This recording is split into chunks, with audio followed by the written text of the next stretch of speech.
நிலா TV அவர்கள் கேள்வி கேட்டிருக்கீங்க. உங்களை பற்றி பரவும் தகவல்கள் உண்மையா? இதற்கு பின்னாடியில் யார் உள்ளார்கள் என்று நினைக்கிறீர்கள்? அவதூறு செய்திகளை பரப்புவோர் பற்றி நீங்கள் என்ன நினைக்கிறீர்கள்? ஐயா, உங்க கேள்வியிலேயே பதில் இருக்குங்கய்யா. முதல் விஷயம், அவதூறு செய்திகள் நீங்களே சொல்லிட்டீங்க. அதுல நான் என்ன நினைக்கிறது இருக்குங்கய்யா? அவதூறு செய்திகளை பற்றி பரப்புவர்களை பற்றி நான் நினைக்கிறதுங்க என்னங்கய்யா இருக்கு? இந்த தகவல்களை யார் பரப்புகிறார்கள் அப்படின்னு நினைக்கிறேன்னு கேட்குறீங்க ஐயா. அது இன்வெஸ்டிகேஷன் பண்றவங்களுடைய வேலைங்கய்யா, அது என் வேலை இல்லை. இது பரவுதுன்றது, அதாவது எது சத்தியமோ அதை மட்டும் தான் நான் சொல்ல முடியும். பல பேர் திரும்ப என்கிட்ட கேட்குறீங்க, யார் உங்களுடைய எதிரி, யார் உங்களை தாக்குகிறார்கள், யார் தொடர்ந்து உங்களை தாக்குகிறார்கள், உங்க மேல லாஃபேர் பண்றது யாரு, ஹேட் ஸ்பீச் பண்றது யாரு, இந்த அட்டாக்லாம் பண்றது யாரு அப்படின்னு கேட்குறீங்க. அது எனக்கு எப்படிங்க தெரியும்? அதாவது நடக்கிறத அப்படியே சொல்ல முடியும், அவ்வளவுதான். அதுக்கு பின்னாடி யார் இருக்காங்களோ அவங்க இன்வெஸ்டிகேஷன் பண்ணி அந்தந்த நாட்டோட இன்வெஸ்டிகேஷன் ஏஜென்சி தான் கண்டுபிடிக்கணும். யாரையும் எதிரி என்று டிக்ளேர் பண்ற பழக்கம் எனக்கு இல்லை. ஆனா பல பேர் அவங்களாவே பொது தளத்துல நான் தான் நித்யானந்தாக்கு எதிரி, நித்யானந்தா விரட்டினது நான் தான், நித்யானந்தா இதை பண்ணது நான் தான், அதை பண்ணது நான் தான் யாராவது டிக்ளேர் பண்ணிக்கிட்டாங்கன்னா நீங்க அவங்க கிட்ட போய் இந்த கேள்வி கேளுங்கய்யா. என்னையே கேட்குறீங்க? நான் தான் நித்யானந்தாவோட எதிரின்னு யார் டிக்ளேர் பண்ணிக்கிறாங்களோ அதை கூட நான் அக்னாலஜ் பண்றது இல்லைங்கய்யா. அவங்களே வாலண்டியரா டிக்ளேர் பண்ணிக்கிட்டா கூட நான் அவங்க பேரை சொல்லி எப்ப அக்னாலஜ் பண்றேன்னா பார்த்துருக்கீங்களா? ஏன்னா ஒருவேளை அவங்க வேற யாராவது அனுப்பி விட்டாளா இருக்கும். நிஜமாக வேலை செய்கின்றவர்கள், நிஜமாக தாக்குகின்றவர்கள், அவங்களுடைய ஐடென்டிட்டி வெளியில் தெரியாம இருக்கிறதுக்காக வேற யாராவது ஒருத்தர் அனுப்பி, அப்பா நீ போய் இதை சொல்லுப்பா அப்படின்னு சொல்றதா கூட இருக்கலாம். அதனால யார் அப்படின்லாம் நான் சொல்ல முடியாது, சொல்ல விருப்பம் இல்லை. அது இன்வெஸ்டிகேஷன் ஏஜென்சி, அந்தந்த நாட்டோட இன்வெஸ்டிகேஷன் ஏஜென்சி செஞ்சுக்க வேண்டிய வேலை. அதுக்கு எனக்கு சம்பந்தம் கிடையாது.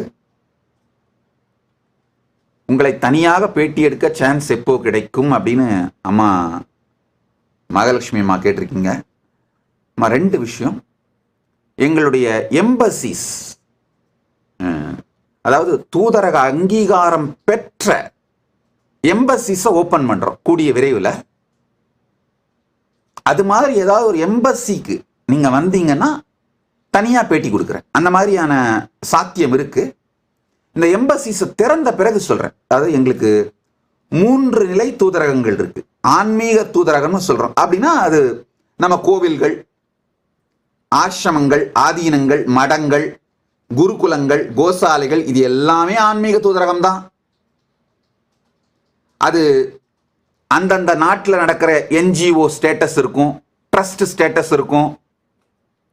உதாரணத்துக்கு திருவண்ணாமலையில் இருக்கிற ஆதீனங்கள், அந்த நாட்டில் அது ஒரு ட்ரஸ்ட். அந்த மாதிரி ஆன்மீக தூதரகங்கள், அது ஸ்பிரிச்சுவல் ஆக்டிவிட்டிஸ் மட்டும் நடக்கும். அதுக்கடுத்து ஒரு டிப்ளமேட்டிக் ரிலேஷன்ஸ் இருக்கிற, கல்ச்சுரலா,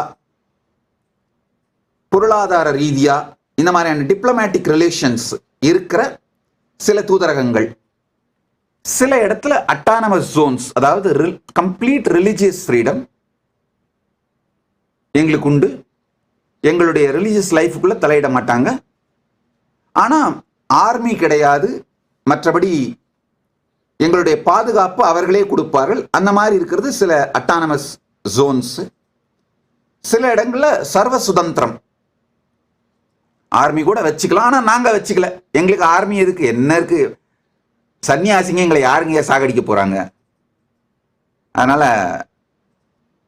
நாங்க ஒரு 1000 சாமியாருங்க என்ன பண்ண போறோம், உட்காந்து ராமகிருஷ்ணா கோவிந்தான்னு பாடிட்டு இருக்க போறோம், தியானம் பண்ண போறோம். மிஞ்சி போனா இந்த மாதிரி எதையாவது எங்களை பத்தி ஏதாவது தாக்குதல்கள் நடந்தா, எங்க மீது தாக்குதல்கள் நடந்தா, விமர்சனங்கள் வந்தா அதுக்கு பதில் சொல்ல போறோம். அதுக்கு மேல வேற என்ன இருக்கு எங்களுக்கு?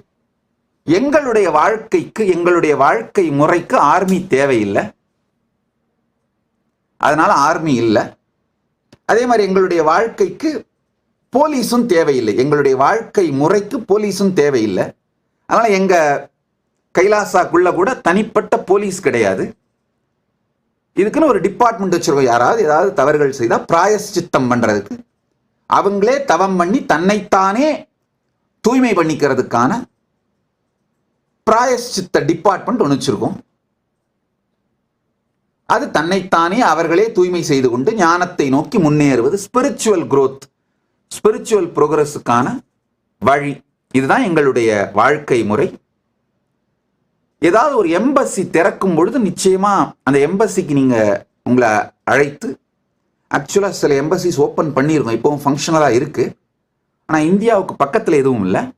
ஏதாவது இந்தியாவுக்கு பக்கத்துல, இந்தியாவிலேயோ அல்லது இந்தியாவுக்கு பக்கத்தில் இருக்கிற நாடுகள்லையோ எங்கேயாவது ஒரு எம்பசி ஓப்பன் பண்ணேன்னா அந்த எம்பசிக்கு உங்களை அழைத்து நிச்சயமா பேட்டி கொடுக்குறோமா. பேட்டி கொடுக்க வேண்டாம் என்கின்ற எண்ணம் இல்லை. சூழ்நிலை அமையும் பொழுது பேட்டி கொடுக்கின்றேன். ஆன்லைன்ல பேட்டி கொடுக்கறதெல்லாம் இந்த மாதிரி வேணா இப்போ பொதுவான கேள்விகள் எல்லாம் பதில் சொல்லி முடிச்சிடுறேன். ஒரு தொடர்ந்து ஒரு 4-5 நாட்களுக்கு இந்த மாதிரி பொதுவான கேள்விகள் கருத்துக்கள் எல்லாத்துக்கும் பதில் சொல்லிடுறேன். அதுக்கு மேலேயும் உங்களுக்கு ஏதாவது கேள்விகள் இருந்தா தேவைப்பட்டதுன்னா டிஜிட்டல் ஜூம்லயோ இல்ல வீடியோ கான்ஃபரன்சிங்லயோ பேட்டியை கொடுக்கறதுக்கு தயாரா இருக்கேன். நல்லா புரிஞ்சுக்குமா, நாங்க எங்களுடைய பாதுகாப்பு சம்பந்தமான சில விஷயங்கள், ஒரு நாடு அப்படின்னா நேச்சுரலா அந்த நாட்டோட கான்ஃபிடென்ஷியல் இன்ஃபர்மேஷன்ஸ், கிளாசிஃபைடு இன்ஃபர்மேஷன்ஸ் இருக்கும். அந்த மாதிரி சில கிளாசிஃபைடு இன்ஃபர்மேஷன்ஸ் தவிர மற்ற எல்லாவற்றையும் டிரான்ஸ்பரண்டா நடத்துறது தான் கைலாசாவோட பாலிசி. அப்படிதான் வச்சிருக்கோம். எங்களுடைய செட்டப்பே பார்த்தீங்கன்னா எல்லா கைலாசங்களும் ரெஸ்பான்சிபிள் டெமோக்ரஸி. ரெஸ்பான்சிபிள் டெமோக்ரஸினா அந்தந்த கைலாசத்திற்கு யார் பொறுப்பெடுத்து நடத்துகிறார்களோ அவர்களெல்லாம் சேர்ந்து ஒரு டெமோக்ராட்டிக் செட்டப்பை உருவாக்கிட்டு நடத்துறாங்க. இதுதான் எங்களுடைய structure. If you found this video entertaining, entraining and enlightening, take a moment to like, share and subscribe. and don't forget to hit the bell icon. Thank you so much for tuning in.